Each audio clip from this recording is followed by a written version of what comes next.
Hey everyone, welcome back to Engelbard. First off, a quick channel note. Yeah, I've gone and done it. I just launched Patreon and Ko-fi pages. If you enjoy the channel and want to support it and help contribute to me buying some stuff to cover, since no one gives me anything for free, well, you can do that now. These videos take a lot of time and effort, and I've got a family with ravenous mouths to feed. If you're in a position to contribute and want to, well, great, thanks. If you're not, that's cool. You're still awesome for being here and watching the videos.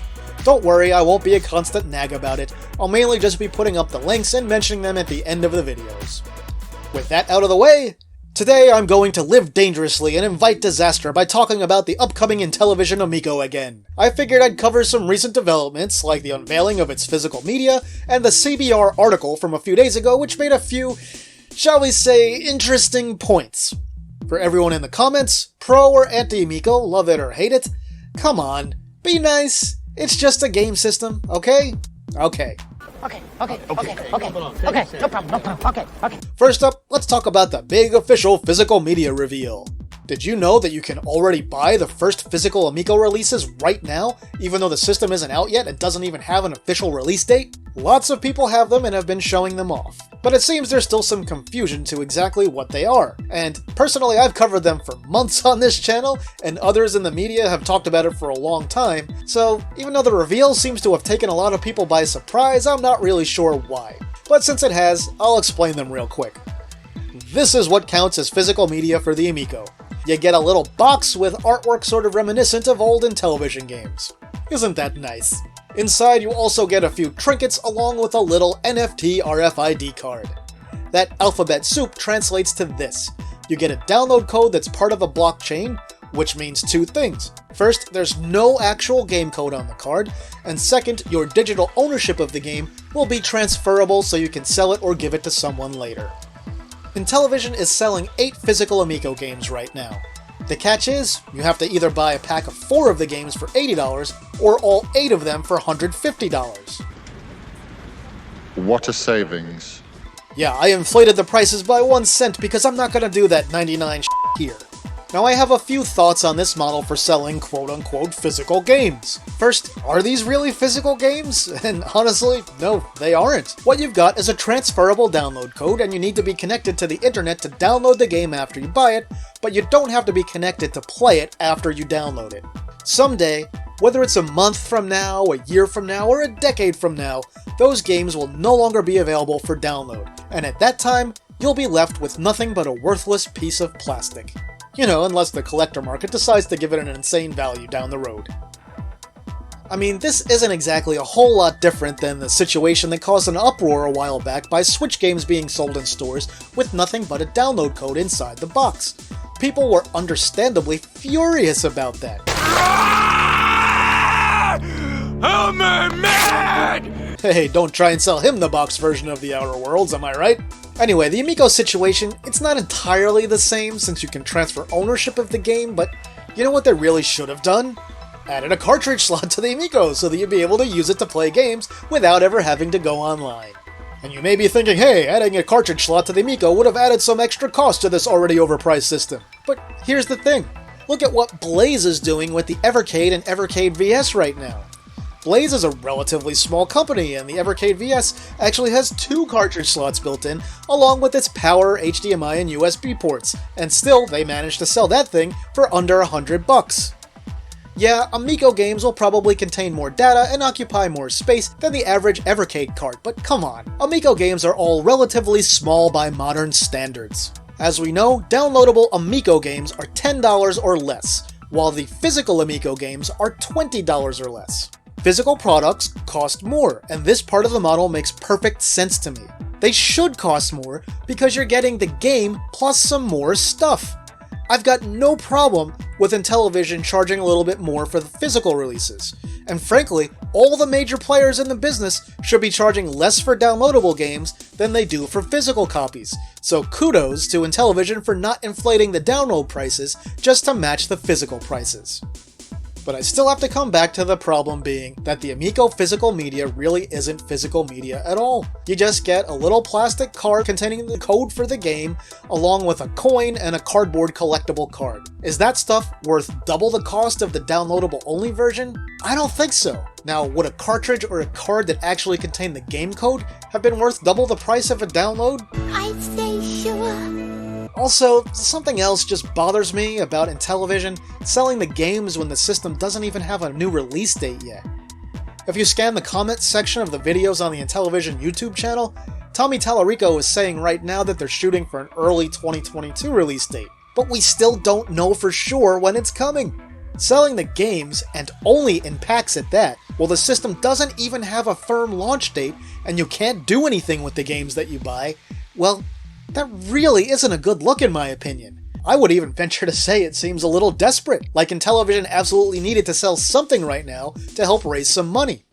Now, I'm not saying that's the situation they're in, but, that's sort of what it looks like with this kind of move. Personally, I think they shouldn't have released the games more than a week or two in advance of the system itself. But enough about that for now, let's move on to someone else's Amico opinions. CBR ran an article recently with the headline, Intellivision Amico, 10 things that have soured fan excitement for the console. I'm not going to go down their whole list point by point because who has time for that? Ain't nobody got time for that. Anyway, I've linked the article below. The question I have with this article is a simple one. Is its premise even valid? Personally, I don't know of anyone that was excited about the Amico that lost interest because of recent changes because, well, not a whole lot has changed recently besides the shifting release dates. The people that were passionately interested before seem equally so now.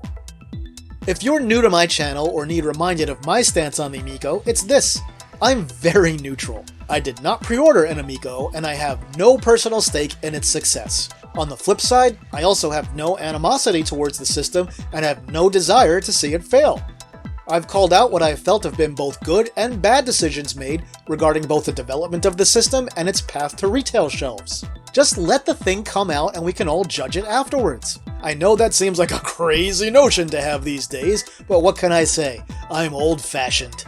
Anyway, keeping my own stance in mind, I think the CBR article has a few pretty glaring flaws, and while it makes a few decent, if recycled, points, it also meanders into the realm of utter silliness.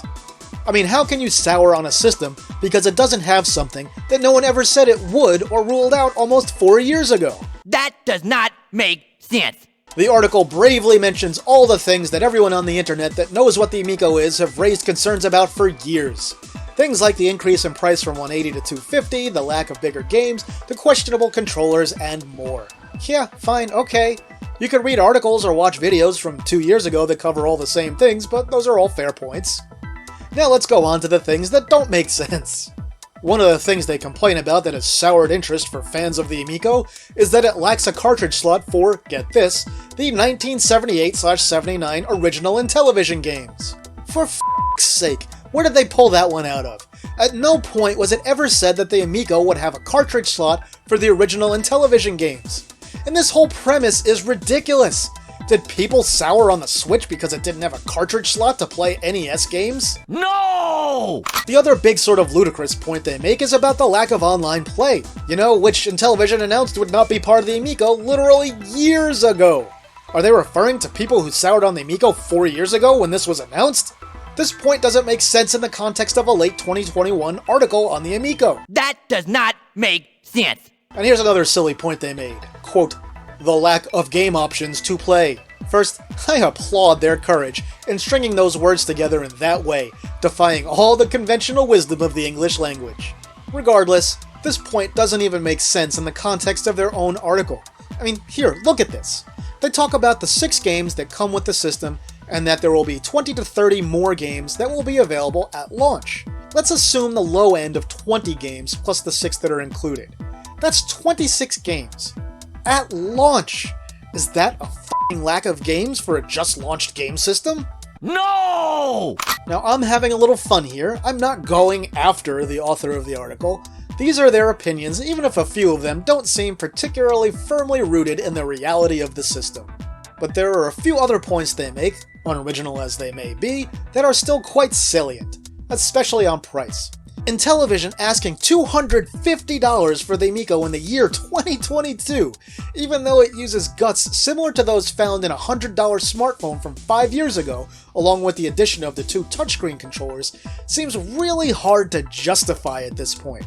In comparison to other consoles on the market, the Nintendo Switch has already seen price reductions in other territories, so you know the price will drop here in the US soon, probably bringing the standard Switch to price parity with the Amico. And even the current gen Xbox Series S, despite its ridiculous name and branding, is only $300 or $50 more than an Amico. It just seems like the Amico is going to be a tough sell at $250 in 2022. And that price of the Amico just gets more and more unattractive as its release date gets pushed further and further back. Now, I'll also grant the CBR author my mercy on the question they raised regarding the target audience.